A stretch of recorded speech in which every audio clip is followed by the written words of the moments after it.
KBR news కి స్వాగతం. రాష్ట్రంలో రానున్న కాలంలో లోకల్ బాడీ ఎన్నికల గురించి చర్చించే వైఎస్ఆర్ కాంగ్రెస్ పార్టీ కార్యకర్తల ఆత్మీయ సమావేశం కాకినాడ జిల్లా గండేపల్లిలో జరిగింది.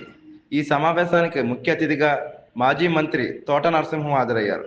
ఈ సందర్భంగా నరసింహం మాట్లాడుతూ కార్యకర్తలందరూ సమిష్టి కృషితో పనిచేస్తే YSR Congress party local body ఎన్నికలలో ఎక్కువ స్థానాలు సాధిస్తుందని అన్నారు. తోట వారి కుటుంబంపై గతంలో జగ్గంపేట ఎమ్మెల్యే జ్యోతుల నెహ్రూ మాట్లాడిన మాటలకు మాజీ మంత్రి తోట నరసింహం స్పందించారు. కానీ రాజశేఖర రెడ్డి గారు కాంగ్రెస్ పార్టీ తెలుసుకుని 19 రోజుల్లో నాకు మార్చడం వల్ల మరి ఇంటర్నల్ గా వారికి ఏదైనా తేడా వచ్చి ఉండొచ్చు. ఈ రిపోర్ట్స్ పరంగా నాకు పీసీసీ వైస్ ప్రెసిడెంట్ ఇచ్చారు. ఆల్ ఇండియా కాంగ్రెస్ కమిటీకి సంబంధించినటువంటి ప్రదేశ్ కాంగ్రెస్ కమిటీకి వైస్ ప్రెసిడెంట్ ఉపాధ్యక్షుడికి ఇచ్చారు. అంటే 2008లోనే ఆ రకంగా ఆ పదవులు ఎప్పుడో 2008లోనే అంటే దాదాపుగా 15-14 సంవత్సరాల క్రితం చేశాం మనం. ఆ రకమైనటువంటిది ఆ పార్టీ పదవులు అనేది పార్టీ ఇష్టం మేరకు జరుగుతాయి. అంతేగాని మనం ఎవరికి ఇవ్వకూడదు ఇంకోవడానికి కూడదు. ఎవరు ట్రైన్ తీసుకుంటే ఎవరికి వస్తాయి, దానికి ఇబ్బంది ఏం లేదు. ఆ రకంగా దాని మీద మాట్లాడుకోవచ్చు. ఆ తోట నవీన్ అని ఆయన దృష్టిలో పెట్టుకుని ఆ మాటలన్నీ మాట్లాడుకున్నారు.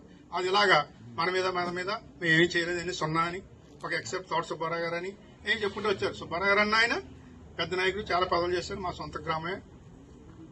ఆయన పరంగా ఆ టైంలో ఉన్నటువంటి అభివృద్ధి పరంగా జరుగుతాయి.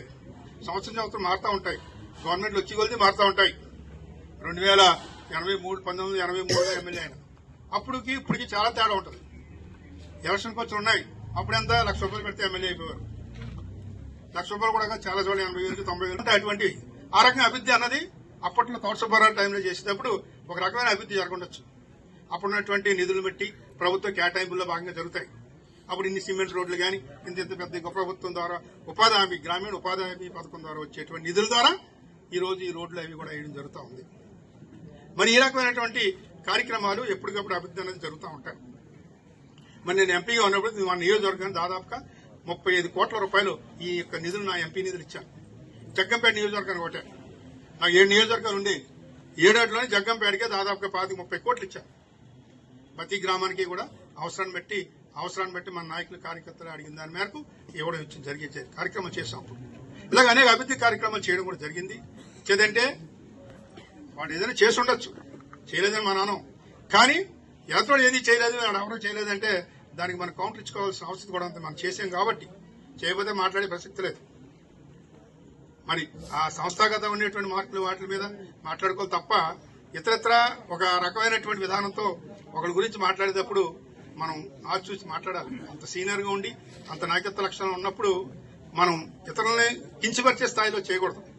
కించపరిస్తే ఒకరి చరిత్ర ఒకరు చెప్పుకోవాల్సి వస్తుంది. ఎవరి చరిత్ర ఏంటి అన్నది చెప్పుకుంటే అన్ని బయటకు వస్తాయి. కనుక అవన్నీ విధానాలు కరెక్ట్ కాదు. వారు ఏదైనా చేస్తుంటే చేసుకోమని చెప్పుకోమని, వాడు పెద్ద అంటే పొడుగు చూపించుకోమని మనకు అభ్యంతరం లేదు. కానీ ఎదుటి తక్కువ చేసి మాట్లాడకూడదు. నేను ఎప్పుడు కూడా మాట్లాడేవాడిని కాదు. నేను చేసిన కార్యక్రమాలు, ప్రభుత్వం చేసే కార్యక్రమాలు చెప్తాను తప్ప వాళ్ళు ఏం చేశారు అతను ఏం చేశాడు అని ఎప్పుడు అడగలేదు, ఎప్పుడు అనలేదు. వీళ్ళు అంటున్నారు కాబట్టి నేను ఆవాల్సి వస్తుంది కొత్తగా.